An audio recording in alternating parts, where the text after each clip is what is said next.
good way to get started. Something enough? Tomorrow? Right. So when you see a car pulling in with the anglers, do you rush up and try to push your box out first? Do you want flies? And if they say yeah, you say, oh, I was here first, I was here first. And if they say no, you just walk away. I tell you, they're great business lads, these fellas. They're well able to sell their product, and they would notice the number of a car very fast when they move in here and see the fishing rods in the back of the booth. They would be over straight away and make sure that they got their supply. Put all the notes in my credit union and the coins into my piggy bank jar. Piggy bank. It's €48 there. And is that just today's? Yeah, that's just today. That's a good haul in one day, isn't it? Yeah. Well, that's a good day's work for Martin, but his day is far from over. The boys start to sell in Market Square at 7:30. 3 hours later, at 10:30, they arrive in school. But they arrive late with the full agreement of teachers and parents. When I was a boy going back picking the flies, you got a week off school, and it was one of the. If you were late coming in the morning, you wanted to get rid of your supply. An apology was always accepted from fly pickers. The teacher was local, he knew the situation, and you just put up your hand and gave your excuse that you were selling flies, and that was totally acceptable for the month of May, for the season. And that understanding with teachers still prevails today, even with teachers from outside the area, like Clareborn Caroline Eustace.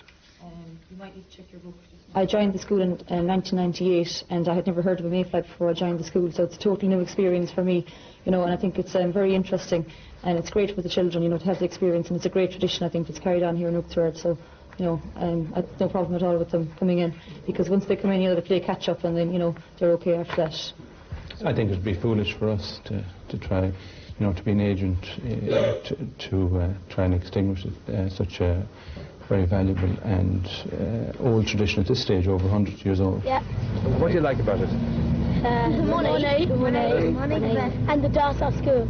Yeah. The school suffers for an hour in the morning when they're selling, all right, but the fair play to them now, they all get their homework done and all that. They make, we make it a point. The schools are very good in that they do allow the children, they're not discriminated against. They're allowed to go and pick, and as long as they come into class and they can carry on, they don't lose out. They're obviously motivated. They're well motivated, yeah. More than you were when you were collecting. Oh yeah, way more, yeah. So the old tradition is not dying. It's quite. It's actually getting better now. For the last few years, it has been very busy out there now with the young lads on the street. But what motivates these young children to work so hard and to get up so early? The answer is money. This young man is the most successful Mayfly seller this year. He can make up to €60 a day. Already halfway through the season, he has collected €600 or €700. See, they could have flies, but they could sell out before me, and I'd be selling after them, and I'd have more flies. You have more flies now. Your friend behind says that you go to the island. Is that your secret? Kinda, yeah. Yeah. Is there any flies up now? No. And then my boxes. What? And then my boxes. Thanks. But what is the money for? A great favourite once was bikes, but this has been World Cup year. I'm probably setting up for a jersey or something. Okay. Jerseys. Ireland jersey. An Ireland jersey, yeah. Already. For the World Cup, is it? Yeah. Get me a bed. Jersey, couple jersey and bed. Well, I'm doing my room up soon, so I want to spend it on that. You're spending that, right. Yeah. There was a time when Mayfly selling was not for luxuries. 92-year-old John King is an experienced angler who fished until he was nearly 80 when his sight began to fail. But as a boy at the beginning of the last century, he picked and sold mayflies in Market Square. What did kids do with the money in those days? Oh, they'd save it up for clothes and shoes and things. And their mothers maybe wanted sometimes shopping. They'd get a lot for half a crown that time, or £1. You weren't allowed to squander this money or spend it any way you liked. That was very much part of the budget of the housekeeping, and You bought your clothes and your shoes and your new books for going back to school. So it was very important that you done the business. Here on Lough Corrib, I came across a group of anglers who'd landed on an island for a spot of lunch. They're all enthusiastic supporters of the mayfly pickers. Well, it's obviously very convenient to be able to buy them, but it's also part of the tradition as well. I mean, it's great to see the kids, entrepreneurially collecting the flies and getting €1.50 per dozen, which is very good value for the angler. Is it good value, or is it a bit expensive now? I don't think so. I mean, it's probably the cheapest bait you can buy anywhere, Well, the price is fixed, but you have your favourite supplier, and you always buy from the same person, or you try to. So, although some of the kids are elbowing their way in and trying to sell you theirs, you have your favourite person and you deal with them. What I try to do is to spread it around, so if there's half a dozen, I would maybe buy 2 dozen flies from each person, so that everybody gets a fair share. That's so you got a cherry in. Well, that's what you'd expect from a Waterford person. There's just one rule that you can't go lower, because if one lad says I'll give them for 150 and another lad say I'll give them for 149, it wouldn't be right, because you'd be going down all the time.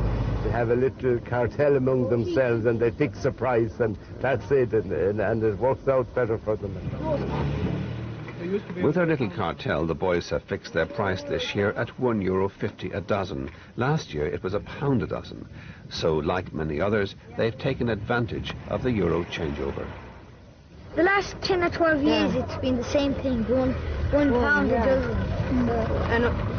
It was meant to go up last year at 10p, but kind of would have been awkward, and then the euro came along, so we said we'd wait until then.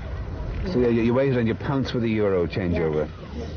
Yeah. You guys are sharp business people. The picker's work doesn't end with morning sales, school and homework. After all this, they must head for the lake shore for several hours to pick the following day's supply. Mayflies transform themselves from larvae that have lived underwater for 2 years. Then, as mayflies, they survive for only a day or two. They don't feed, and their only purpose is to mate. After this, they return to the water to lay their eggs. The young children must harvest them before this. On the first day you don't really get into it, but in the second day you get used to it and you can see them a bit better. So are the flies all the same colour? No, I think there's green and black and grey. Which are the best ones to get? The green. The technique for fishing with the natural mayfly is called dabbing. Let me leave it to the experienced anglers to explain. As you know, the mayfly hatch out at this time of the year for about 3 or 4 week period, and they sit on the water and the trout come up to feed the mayfly. So what you do is you put 2 mayfly at the end of on your hook, and you hold the mayfly then on top of the water. You let it fly and go along the water. And when it's moving along too, that's the time you jump at it. And let him down a bit and give him a little touch. And you hook the fish and then it takes off. So the skilled thing is to do it fairly slowly. If you overreact, you'll pull the fly out of their mouth. All of this dabbing depends on a plentiful supply of flies. That's what brings the angling tourists back year after year.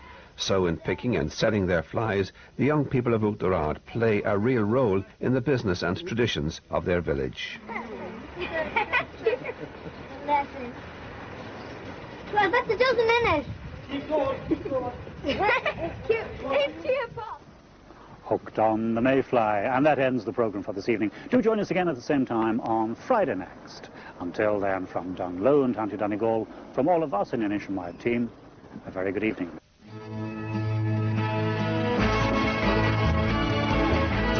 And of course, Nationwide is back on Friday at 6:30. But next, the pressure's on in It's Not the Answer.